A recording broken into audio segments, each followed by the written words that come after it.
Hi, everyone. Thanks for being here. It is Thursday, and can you believe it's June the 25th? Indeed, it is. We will be covering a lot of ground tonight, as we most often are. That will include two arrests. One, the sentencing today of a Sagersville man to 10 years in federal prison for drug and other charges.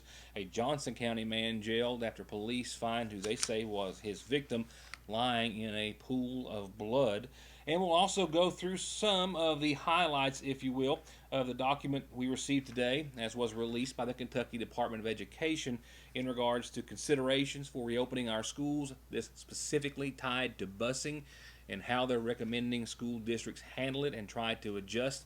I'll go through that. I know a lot of parents are anxiously awaiting to see exactly how schools are going to open. I spoke with Superintendent of Schools Scott Helton earlier today, and in lieu of the governor's and state's recommendations yesterday, and taking into account the survey which was published, the results thereof, in today's edition of the Sagersville Independent, which had hundreds and hundreds of parents and students and staff giving their opinions in regards to how they would get their students to school, if they would, things of that nature. Taking all that into consideration, I'll be sitting down with Superintendent Helton next week, as he and school personnel are going to be making some final decisions very soon in regards to opening classes back up here in Magoffin County. But tonight we'll go over the busing recommendations. We'll go over, of course, the Johnson County woman found in a pool of blood, the sentencing for the Magoffin County man, an auto accident earlier today, and a host of other news and information. Let's talk COVID-19 for just a few moments. First off, Governor Beshear is now going, as he released a statement earlier today, to one press release per week unless something changes. Those will be on Tuesdays, and he will be issuing daily numbers and updates through his social media and other pages. At last report, just a few minutes before 6, I did not have that information, so I might be able to have that before the end of the program.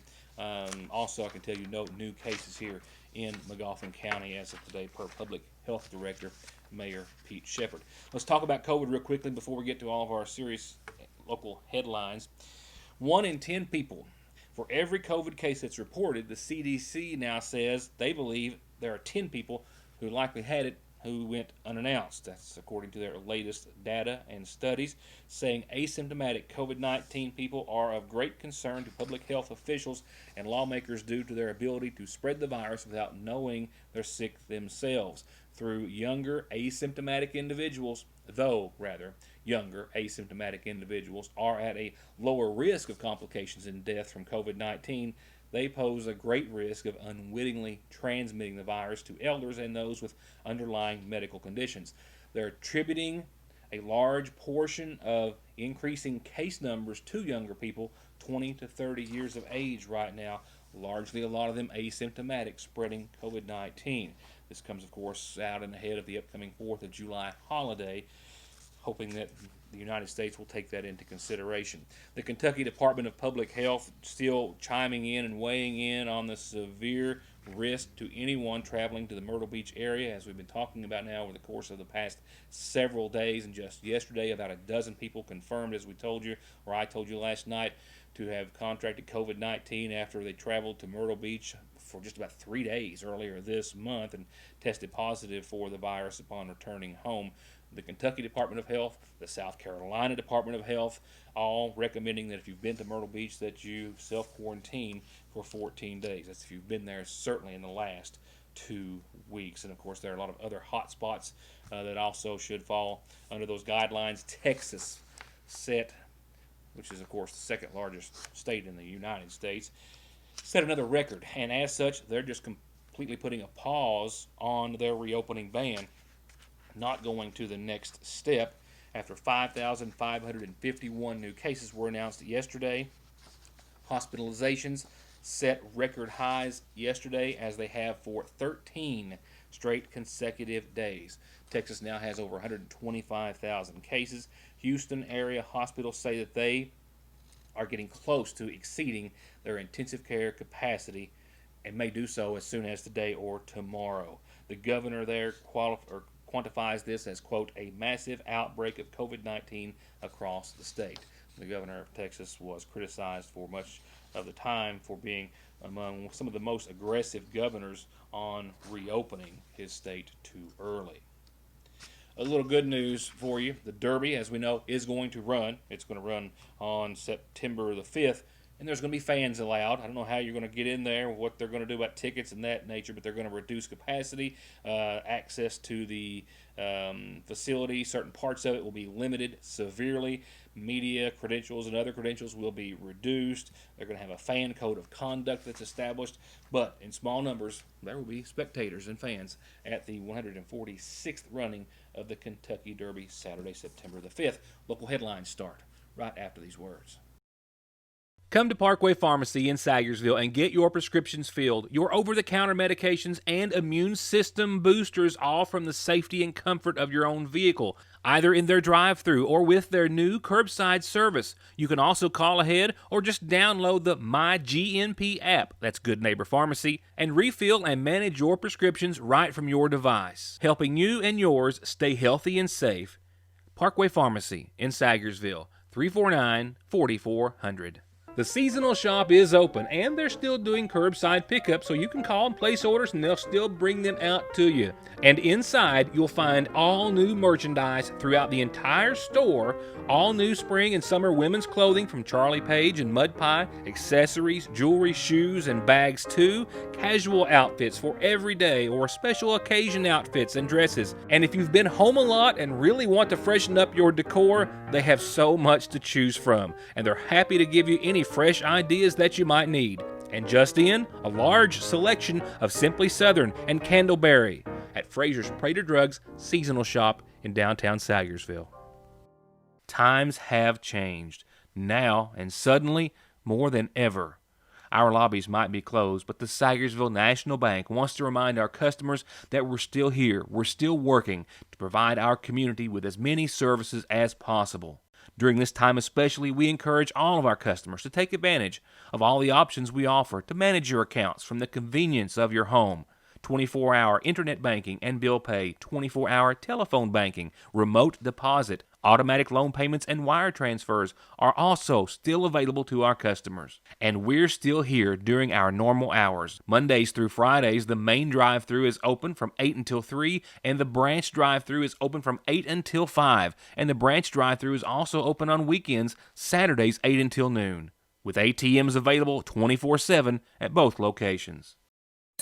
Appalachian Wireless knows community and connectivity are key. That's why they've created the Appalachian Wireless Advantage Plan. The Advantage Plan caters to the wants and needs of its customers. Flexible contract lengths, more opportunities to upgrade your device, lower upfront cost for a new device, while also having the possibility of lowering your monthly bill. The advantage is choosing Appalachian Wireless. But like the Advantage Plan, the choice is yours. Go in today to an Appalachian Wireless retail location for more details. Better service, bigger savings. That's today's Appalachian Wireless.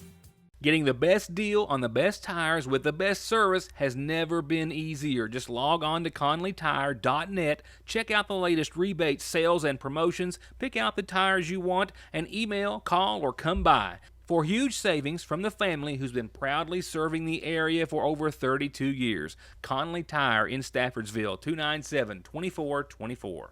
All Pro understands that we are all just trying to make it through these most difficult of times, and they want you to know that they're here to help with any repairs or projects that you need done. Big or small, doesn't matter. They've got 0% financing for 18 months and long-term financing if you need it. If you need anything from a new gutter to a new house or a new garage, call All Pro Gutter Works and Construction, 349-9999. Bob Hutcherson here for Hutch Cheap in Paintsville. What does your vehicle say about you? Anyone that owns a Jeep knows the answer to that question. Right now, payments as low as $399 on select new 2020 Jeep Renegades and Dodge Journeys. Enjoy your life in a new Jeep from Hutch, and that comes with a guarantee. You'll never pay too much when you buy from Hutch. HutchAutoGroup.com. I just received an update that there were 280 new cases of COVID-19 announced today by the governor's office, and 8 more people have said to have died in the past 24 hours as a result of the coronavirus. 2 arrests to talk about tonight. The first, that of a Johnson County man jailed for assault in the first degree after Paintsville police say they found a victim in a pool of her own blood.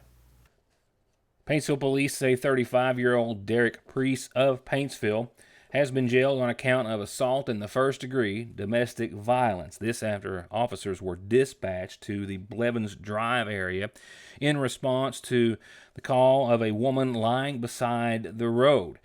Authorities say that when they arrived, they indeed found a female lying in a pool of her own blood. They say that she could barely talk. She was still bleeding very badly. Her face swollen, her mouth swollen shut. While she was able to give authorities a statement saying that Derek Priest was the one who had beat her. They were able to make contact with Priest. He said that she had hit her head on a door. Police also say, however, that they found that the house in question had been just completely busted up inside, and that there was blood on everything from the walls to lamps and other furniture and items throughout the house. And as a result, Priest was once again arrested on a charge of assault in the first degree domestic violence. He's still in the Big Sandy jail at this hour. The next arrest making headlines tonight is that of a Sagersville man. 35-year-old Tommy Joe Minix was officially sentenced in federal court today to 120 months, 10 years in federal prison by U.S. District Judge Karen Caldwell for conspiracy to distribute 50 grams or more of methamphetamine and possession of a firearm in furtherance of drug trafficking. According to his plea agreement, which was signed back on April the 9th of 2018, Minix arranged to sell about 3 ounces of methamphetamine. He and a Scott Linville, 28 of Lexington, traveled together to deliver the meth, and before the methamphetamine could be distributed, police executed a traffic stop, and they found about 76 grams of meth, plastic bags, and digital scales, and a pistol. And a search of Minix's residence revealed another 4 firearms and another 37 grams of methamphetamine. Linville, as I reported some months ago, received 60 months in prison for his role in the conspiracy. The investigation was conducted by the FBI, and of course, federal guidelines dictate that he will have to serve at least 85% of that 10-year sentence. Next, an automobile accident earlier today. An unlicensed driver, an unlicensed unrestrained driver, says authorities, was the only occupant and individual injured in an early morning accident before noon on Route 378 in the Middle Fork area of Magoffin County. The vehicle also unregistered and uninsured, from what I understand, by local authorities, the Magoffin County Sheriff's Department, Magoffin County Rescue Squad, Middle Fork Fire Department, and Lifeguard ambulance service, all responding to Route 378 earlier today. I'm told that the male driver of the pickup truck, whose identity I just do not have at this time, was actually traveling on 378, saw someone that he knew, stopped, and then was proceeding to back up to talk to that individual when he backed over that embankment, the vehicle rolling 1.5 times, landing on its top, crushing the top of the truck. He was removed through the back window by ambulance and rescue squad personnel after complaining of back, neck, leg, and possibly other injuries, and was taken by ambulance to an area hospital for what was considered to be non-life-threatening injuries. Pretty brief community calendar tonight, but we've got a couple of special announcements that all go in one general direction.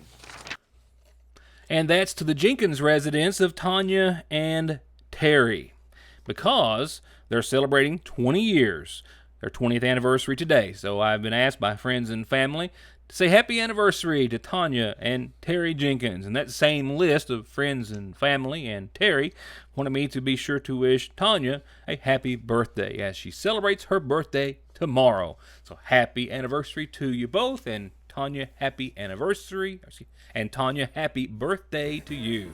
Happy birthday. A quick reminder, the Ramey Park is being locked each night at 9 o'clock. Sagersville Police locking the gate. Just making sure with this announcement that everyone is aware so you can make sure that your car is not there and locked up till the following morning. They do, of course, try to monitor the situation and area and make sure that no one's cars are left behind. But just to let you know, the Ramey Park for the foreseeable future closing at 9 nightly. My calendar never closes. It's here every weeknight at 6 and 11, and of course on our YouTube and web channels. For your announcement, birthday, and anniversary, you just have to tell me so I can, of course, tell everyone else about it.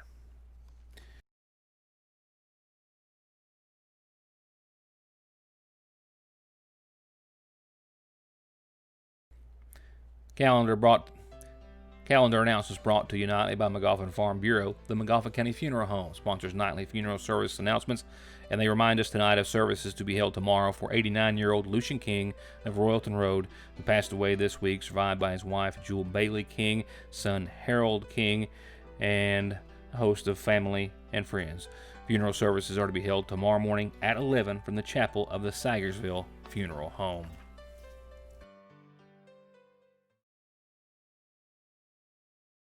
Car accidents don't stop. Accidents at work don't stop. Disability and SSI cases don't stop. Your legal needs and concerns don't stop for the coronavirus, and neither does McFarland and Tinker. They are open, able to schedule appointments per CDC guidelines, and always available for telephone and video conferences. Please, be safe, be smart, stay home, and don't let your legal needs fall victim to the pandemic. Call McFarland and Tinker and let them take care of them for you.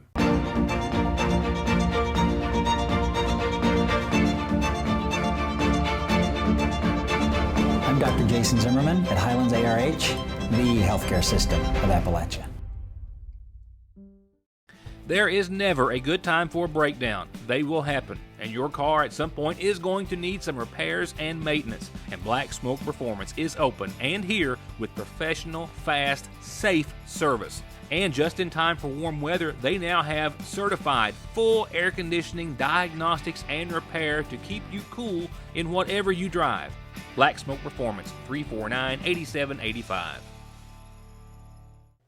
Back by popular demand, and with a new set of coupons starting next week, you've got this week to take advantage of the $5 off coupon in the Sagersville Independent. And you can get a free coupon with a free paper when you stop by your Sagersville Lee's Famous Recipe. That $5 coupon is good for any 16-piece or 20-piece family pack. That is chicken with all the fixins, chicken any way you like it. Famous crispy oven roast. However, $5 off. Get the coupon, get the meal, feed everyone, make them happy, and save money and time as well. Only at your Sagersville Lee's. Earl Justice here for Hutch Ford in Paintsville and West Liberty. Our summer sale has the biggest discounts, lowest interest rates, and the biggest trade-ins ever. Right now, you can get 0% financing on all Ford models. Plus, Hutch Ford is lining up to $1,000 above Kelley Blue Book trade-in value. We really want your trade-in. And remember the Hutch Guarantee. You'll never pay too much when you buy from Hutch. HutchAutoGroup.com. So the state and governor yesterday issued a significant number of guidelines, documents, pages of which are still being analyzed by school districts all across the Commonwealth. We'll be talking with Superintendent Scott Helton and possibly other officials early next week in regards to how they're going to take that information and then try to open school here in McGoffin County. But today it was the subject of busing our students. Those guidelines were released by the Kentucky Department of Education, and we're going to go through those tonight. They pertain to everything from changing bail times to issuing guidance on students wearing masks on the bus, as well as how many students will be allowed to be on a bus at any given time. The Considerations for Reopening Schools document pertaining to public transportation says that districts should poll parents to better understand the number of students that will require pupil transportation, and that districts should take into account bail times, meaning that districts should evaluate their current bail times to see if changes can be made that would allow fewer students to ride the bus at the same time. They say, for example, having middle and high school students picked up after elementary students and dropped off before them would allow the older students to be home to watch younger students when needed. For example, they say elementary students could be picked up first and dropped off last, middle school students picked up second or last and dropped off first, and high school students picked up second or last and dropped off first. With further guidelines from the Kentucky Department of Education in regards to mitigation strategies, saying that students who ride the bus must comply with certain strategies, including wearing a mask, saying that students in first grade and up riding a bus shall wear a face mask to the extent possible, saying exceptions may be granted on a case-by-case basis when wearing a face mask would compromise the health and safety of the student. And it's also recommended that school districts work with families during the summer to help implement strategies to acclimate students to wearing a mask once school starts. In regards to seating, the document says that each student shall have an assigned seat and those seats filled from back to front when boarding, and that parents should be encouraged to take their students' temperatures before they go to the bus stop, and of course, children exhibiting a fever or any other symptoms should be kept at home. The district, they say, can choose to have a bus monitor do the temperature screen for each rider as the student boards the bus, and a bus monitor, for example, could also look for other signs of illness prior to the child boarding. They also say that these new duties associated with mitigation strategies cannot interfere with regular responsibilities of the driver required for the safety of students and the transportation, and that as such, transportation staff may need to be increased, and districts may want to explore hiring monitors and drivers through temporary agencies or means. And to achieve social distancing of 6 feet between students, here is a breakdown of the number of students that would be able to ride on the bus. We'll begin with the box at the top of your screen. To the left, the rated capacity of the bus. To the right, the number of students that will be allowed on that bus and be able to properly social distance, keep themselves 6 feet apart. We'll look at two different bus sizes here, a 34 capacity school bus and a 66 capacity school bus. So the top chart is for each student being a complete 6 feet apart. A 34 person capacity bus would then only be allowed to transport 4 students. A 66 student capacity bus could transport only 7 students at a time. Now, in the middle of your screen, the next box down, if you decreased social distancing to allow for 1 student per seat every other seat, this is the number of students. It would increase slightly. On a 34 capacity bus, it would go from 4 to 6 students allowed, and on a 66 person capacity bus, it would go from 7 to 11 students. And the third chart there shows the numbers as they relate to decreasing social distancing again to allow for 1 student per seat, not skipping any seats, and that would mean a 34 capacity bus would then go to 12 students allowed to be transported at one time, and a 66 passenger bus go to 22 students at a time. The KDE also recommends a school bus seating chart documenting the seat that each student is assigned to and will be in on each trip on the school bus. They also issued a district sample transportation survey that would go out to parents asking them questions such as if their child would be using the bus for transportation to school and would they be able to wear a mask for the duration of the ride.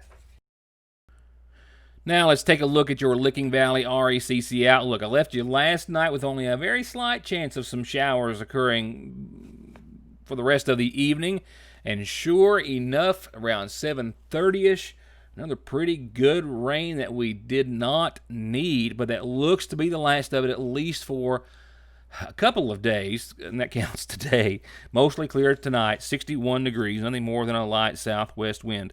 It's dry tomorrow, no rain. Maybe you can get that hay taken care of, whatever you've been putting off because of the rain. Maybe you'll get it done tomorrow. Mostly sunny, 85 degrees, still dry tomorrow night, partly cloudy, and a low of 64, so nice and average Friday ahead. Saturday's going to be mostly a dry one, and we'll see almost the mid-80s, if not on Saturday, 84, maybe 85 degrees, mostly sunny.